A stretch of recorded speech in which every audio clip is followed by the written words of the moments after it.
عراق کے شمال میں واقع حسین ترین وادی نوبرا کا سفر بھی بہت ہی دل فریب اور دلکش ہے۔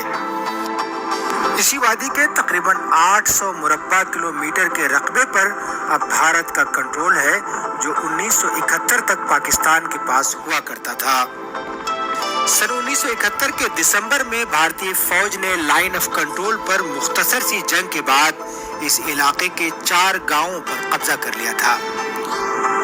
یہ علاقہ اپنے تاریخی گاؤں ترتک کے لیے معروف ہے، جو دریائے شوک اور قراقرم کے پہاڑی سلسلے کی بلند چوٹیوں کے درمیان واقع ہے۔ 50 برس گزر چکے ہیں، تاہم ترتک کے باشندوں کو آج بھی 16 دسمبر کی وہ رات اچھی طرح سے یاد ہے۔ 71 میں جو لڑائی ہوئی یہاں پہ، ہم پاکستان میں رات گزری، دن انڈیا میں ہوا۔ ہم اسی میں تھے، گاؤں میں تھے، یہاں پہ بیٹھے ہوئے تھے، تو اتنا لڑائی نہیں ہوئی کیونکہ پاکستانی ملٹری بہت کم تھے، تو وہ کچھ وہاں پہ بارڈر پہ چھوٹ پھوٹ لڑائی ہوئی، اس کے بعد ایک گاؤں کو چھوڑ کر چلے گئے، تو آرام سے انڈین آرمی یہاں پہ پہنچ گئی۔ سن 1948 میں کھپلو اور ترتک سمیت بلتستان کا پورا علاقہ پاکستان میں ضم ہو گیا تھا، لیکن سن 71 میں جب بنگلہ دیش میں جنگ جاری تھی تو اسی دوران بھارتی فوج نے اس سرحدی علاقے کے 4 گاؤں ترتک، تھنگ، ٹیاکشی اور چلونکھا پر قبضہ کر لیا تھا۔ پہلے یہ گاؤں اسکردو کا حصہ ہوا کرتے تھے۔ ٹیاکشی اور ترتک کے درمیان اس راستے پر کبھی پاکستان کے پرچم لہراتے تھے، جہاں اس وقت آپ بھارتی پرچم دیکھ رہے ہیں۔ پورا علاقہ بھارتی فوج کی سخت نگرانی میں ہے۔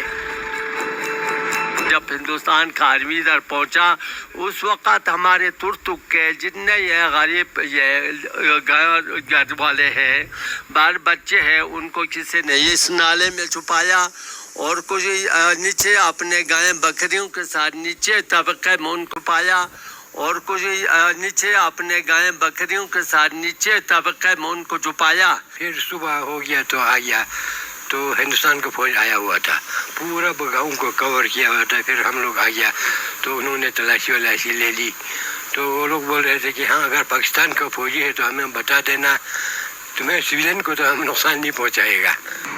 لیہ سے ترتک کا پہنچنا ناقابل یقین حد تک مشکل کام ہے، تاہم اس سرحدی جنگ کی قیادت لیہ سے تعلق رکھنے والے فوجی افسر میجر جنرل چونگ رینچن کر رہے تھے، جو اس علاقے سے اچھی طرح واقف تھے۔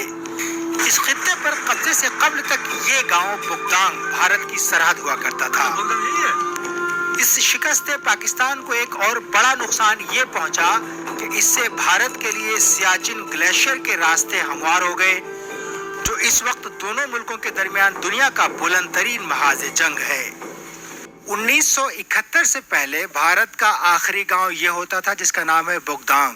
71 کے بعد جو جنگ ہو رہی تھی، اس دوران بھارتی فوجیوں نے یہاں سے تقریباً 25 کلومیٹر کا یعنی ترتک اور تھنگ تک کا علاقہ قبضہ کر لیا، اور پاکستانی فوجیں پیچھے ہٹ گئیں۔ تب سے 50 برس سے اس پہ یہ پورا علاقہ بھارت کے زیر انتظام ہے۔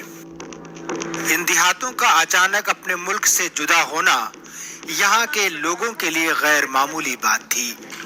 یہاں کے سینکڑوں خاندانوں کو اس کی بھاری قیمت چکانی پڑی ہے۔ ایسے گھر نہیں ہوں گے اس ترتک کے جس کا رشتہ دار پاکستان میں نہ ہو، کسی کا بھائی، کسی کا بیٹا، کسی کا باپ، کسی کا بچے، کسی کا ماں، سب آدھا پریوار اس وقت پاکستان بلتستان میں رہتے ہیں۔ بہت یاد آتا ہے۔ میرا سے بڑا بھائی پاکستان میں پھنس گیا، تو ادھر رہ کے ابھی اس کا اس سال ڈیٹ ہو گیا۔ سکہ 2 بھائی ہے پاکستان میں، لاہور میں ہے۔ 71 کی جنگ کے دوران وہ لوگ وہاں پھنس گیا اور ہم رہ گیا۔